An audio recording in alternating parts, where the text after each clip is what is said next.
Hey, it's you, girl, The internet hoe.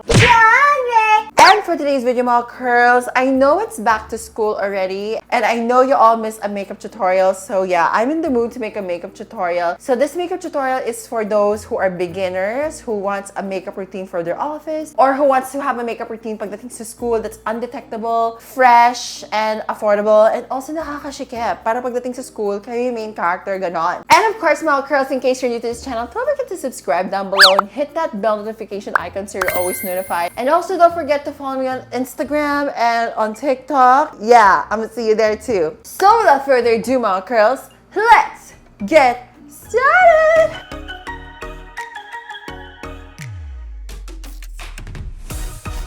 Alright, mga girls, so alam nyo ba, I'm just literally sharing my makeup routine. Pag kunyari, I have errands to do, or I just wanna look cute and fresh, na effortless. Ito yon. Yung tipong, naka-makeup ka nga ba? Parang, no girl, hindi ako naka-makeup. Ganun yung peg, sis. So when it comes to my skin prep, I keep it super basic. Again, hi! She's here again. So again, I just put this toner. This is my absolute favorite toner. If you're acne prone, you have sensitive skin, or you're sweaty like me, you'll love this toner. Super the best. Tsaka I've been breaking out lately, oh. See? I've been breaking out. It's not cute, babe. And also, for this tutorial, hindi ako gagamit ng lashes. I'm just gonna use mascara. I'll give you two recommendations pagdating sa mascara, what I normally use. So, let me just apply this. Then, of course, let's not forget my holy grail. This is the Bring Green Super Lemon Eye Cream. Girl, my under eyes look so bright na. Babe, I would credit this 100%. You can put this on your under eyes. You can also put this on your dark spots. Para mag-fade siya. So usually I just target some dark spots, my under eye, and just put that there. Tsaka sobrang gaan niya. You won't necessarily feel na you have an eye cream on your under eye. Then after that, I just put that on. Of course, let's not forget color corrector. This is the Izzy's color corrector in PT4. Girl, I've been using this for so long. I am obsessed with this color corrector. Minsan nga, you can just put color corrector and then call it a day. But I'm extra, so I'm just gonna put that on. If I were to do this makeup, it's like 15 minutes max. If you're in a rush getting ready and then you're gonna go to school, sis, you will love this. Super perfect though. So I'm just gonna cover that. See? Boosh! Covered siya, mare. And the goal is to look like you're awake and you have makeup, but you look like you have no makeup. Basically, no makeup. Tama ba yun? Okay, so I'm just gonna color correct yung mga darkness. Just gonna color correct that. As you can see, color corrector pa lang, ang laki ng difference, diba? Parang you've seen, like, my under eye lighten, brighten na siya. So, when it comes to base makeup, babe, this is like my current skin tint at the moment. This is the Vice Cosmetics Infinite Blur Skin Tint. Girl, so maganda na ito. This is in the shade medium neutral. This is what I use. So, ito, I just put this on my face. Girl, I would say this is one of the best skin tints at the moment. Hindi siya ganun ka-orange. And the coverage is light to medium. Tapos hindi ka mukhang naka-makeup, eh. Tapos tinawa, I know you're gonna be like, what the hell, Mama Ho? You're putting like so much skin tint. I know. But don't worry. It looks like a lot, pero super light lang naman yung coverage niya. So when it comes to blending my foundation right now, I bought this. Yeah, nabudol na ako neto. And actually, ang ganda neto. It doesn't absorb the product sa skin. It just like moves the product around. So kahit naglagay ako ng maraming skin tint, like look, ito yung dark spot ako dito. It adds coverage, diba? So I'm just gonna apply it. Like, ito may dark spot ako dito. I'm not adding product. Bam! Diba? I love this puff. And then I'm just gonna apply that on my face. Tapos mukhang balat yung skin tint. Tapos sobrang mura lang na ito. It's like 130 pesos lang, if I'm not mistaken. Meron na siyang case. Cute. I know, right? So, yun. I'm just gonna put the skin tint on. Diba? Look, this side versus this side, right? And then let's pat this side. Tapos it doesn't look cakey kasi the sponge is not absorbing the skin tint. And it's so soft. So, apply lang tayo. This makes it so fast, sa totoo lang. Like, parang ang bilis ko matapos maglagay ng skin tint. Shit. Oh, fresh. Oh, fuck. See, you can tell na it's like light to medium lang kasi you can still see my dark spot. That's why we're gonna be using concealer to cover it. So I'm just gonna blend the rest of my face. Alright, so after nyan, what I usually do, I apply my cream bronzer or liquid bronzer. Kasi, di ba may underpainting? I usually like liquid bronzer. So usually I would use my She Glam in the shade Warm Honey. So I'm just gonna apply that like so. And then here. Tapos, usually for brush, I would use this is Dala brush. I love this kasi meron siyang ganito at may ganyan. So, if your makeup kit is like small, okay na to. Like this one, I use it to blend my bronzer. So, I just blend like so. Ako, pagdating sa bronzer, I layer liquid and powder. Pagdating sa blush, I don't use liquid blush anymore. Right now, ha? Hindi ako masyado mag-cream blush. I'm more powder. Depending on my mood. Siguro if I know, pang everyday makeup, I wouldn't wear cream blush. Pero siguro if I get photograph yan, if I need more color, I would rather wear liquid blush with powder blush. I layer it. So I'm just gonna apply that. And then, so neck. Then let's blend the forehead. The forehead needs to be blended, babe. Alam nyo ba, if I'm not making a tutorial for this makeup siguro, ano lang to? Parang 10 minutes lang. Mabilisan lang, sis. Pak na pe. I'm also gonna link the brushes I use down below. So once that's done, I would put my concealer. Alam nyo ba, for the longest time, this has been my concealer and nothing beats it talaga. This is Lovely Cosmetics in the shade 4TWO. Girl, ilang years ka na ito ginagamit? Ito pa din eh. So I'm just gonna apply it on my dark circles, obviously here. I haven't found a concealer na tatalo pa nito. I am still yet to look for one. But honestly, right now, ito pa din eh. Siguro Hourglass ang makakatalo nito, pero Hourglass is like 2K. This is so much affordable. So I'd rather just use this than Hourglass, babe. So I'm just gonna put some concealer. Okay. I don't carve my concealer here. I think I'm just gonna like conceal this thing in my spot here. Sponge again. I'm just gonna blend.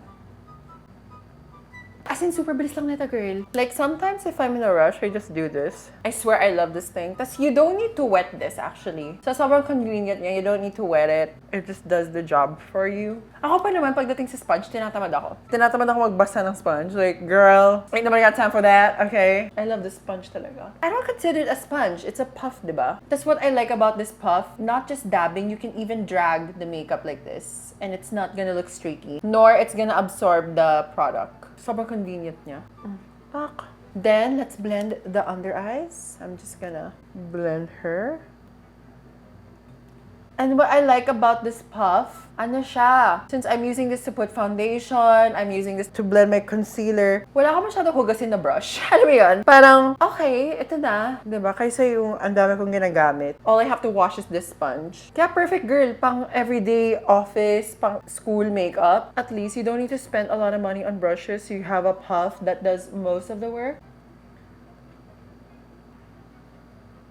Tapos whatever's left, I just like remove the excess and then I'll just put sa eyelids ko para lang matanggal yung mga discoloration. Wow, di ba ang flawless, mama? Okay. So I'm just gonna blend everything together. Oh!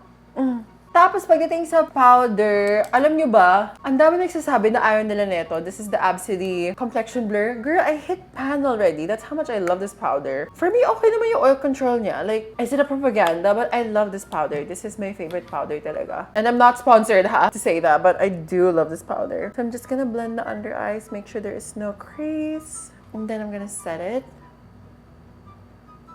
Flawless, ma. Okay. And then I'm gonna do the other eye.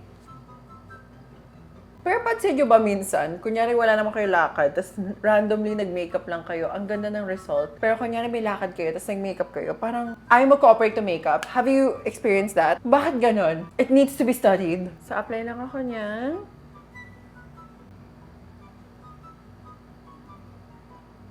Oh, I love this powder talaga. And then I'm just gonna set everything. Pat.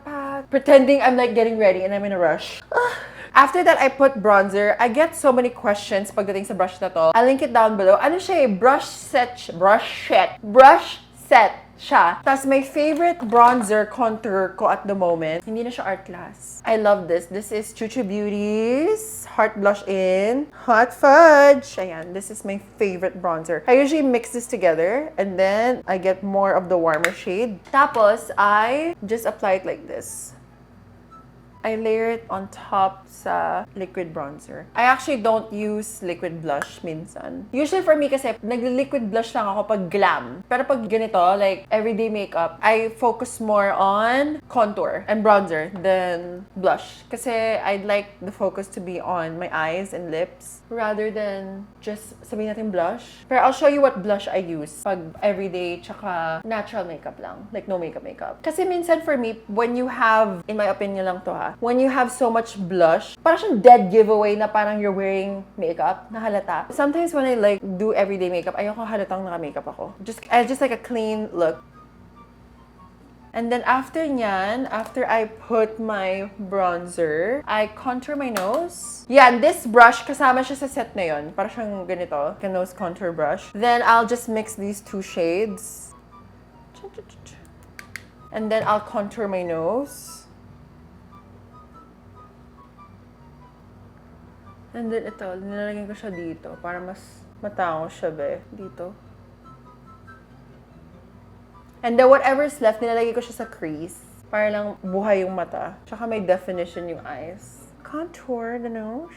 I swear this is the perfect nose contour shade din. Once I'm done with that, I get my brow gel. This is from ABCD. Wow, bagong-bago. So I just like brush up my brows. I just polish, make sure they're clean. Very clean girl lang yung atake natin, sis. Ayoko yung sobrang laminated. Gusto ko lang ganyan lang. And then I just brush up the other side. After that's mapped out, I let it dry muna. So I go back to my eyes. I have 2 mascara recommendations. Hindi ako magla-lash clusters kasi for school and office lang naman to. And I want something that's easy for beginners and not a complicated makeup routine. I will just use mascara. This lash curler is from Spotlight Cosmetics. Sobrang tagal na nito sa akin. Tignan mo. Super dugs na. Okay, so I'm just gonna curl my lashes. Curl lang tayo, sis. Okay, so lashes are curled. Pagdating sa mascara, I have 2 options. First option, this is the Kill Lash Super Proof Mascara Volume and Curling Babe. If you want the cleanest looking lashes na ma-volume, pero ang linis tingnan, get this mascara. Wait, I'll show you why. And if you have tiny lashes, it makes your lashes so voluminous, pero hindi siya spidery. Tapos kahit kapalan mo, hindi siya clumpy tingnan. Girl, bam! Diba? Fuck fresh! My second recommendation, I love this mascara. This is from Sunny's Face. If you want a more affordable option, I'll put it here for you. This is yung red na mascara nila. Sobrang ganda din ito. Sobrang clean lang ng look. Ito more ma-volume siya. This one is more lengthy. And hindi siya ma-volume, pero clean lang na lashes yung look. But either way, sobrang linis. Ako pa naman pet peeve ko, pagdating sa mascara, ayoko yung parang clumpy na mukhang ipis. Ayoko talaga. Gusto ko yung mukhang straight na clean na lashes talaga. Yun yung gusto ko. Yung mukhang hiwa-hiwalay. Okay, so comparing, this is the Sunny's Face, then this is Clio. Which one do you like better? Ako personally, I like both. Ang ganda. So if you want a more budget-friendly option, Sunny's Face, ito siya. Sobrang ganda. So going back to the eyes, let's go back to our eyebrows. Babe, pagdating sa kilay, super affordable, and the only one I love, again, bumalik ako dito. Nothing beats this. This is the DECLUTTERING Cosmetics Super Fine Liner in Latte. So yan, I just fill in my brows, yung mga sparse areas. I don't put too much. I just fill in like sparse areas. Yung parang gusto ko kasi natural pa rin tingnan. Yung parang mukhang walang makeup. Diba? Compare mo to dito. Pero mukha kang, generally speaking, mukha kang walang makeup. So I'm just gonna apply this on the other side.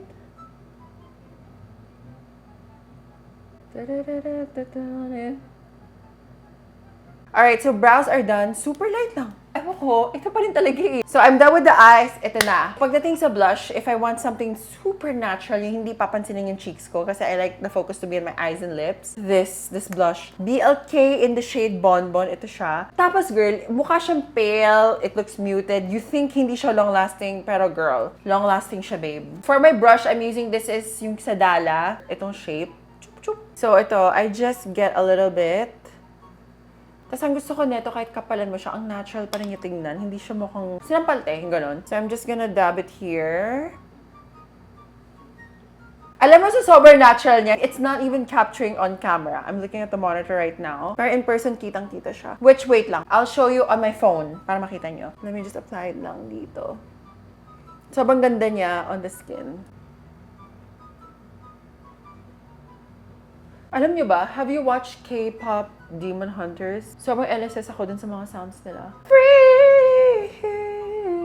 Ang ganda. Wait lang ha. I'll show you what it looks like on my phone. Record lang ako ng... Okay, so this is what it looks like in my phone. Kita yung blush. Pero looking at the monitor, hindi siya kita, no? But yeah, that's what it looks like.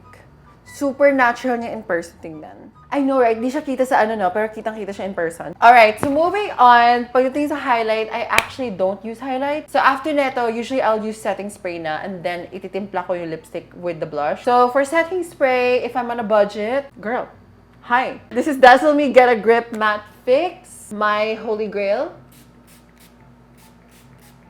I have two suggestions. If you're on a budget, you can use this. But if you're not on a budget, Lovely Cosmetics, so good. Pero alam niyo, pag nagta-travel ako, I bring this kasi maliit lang siya eh. So I'm just gonna let this dry.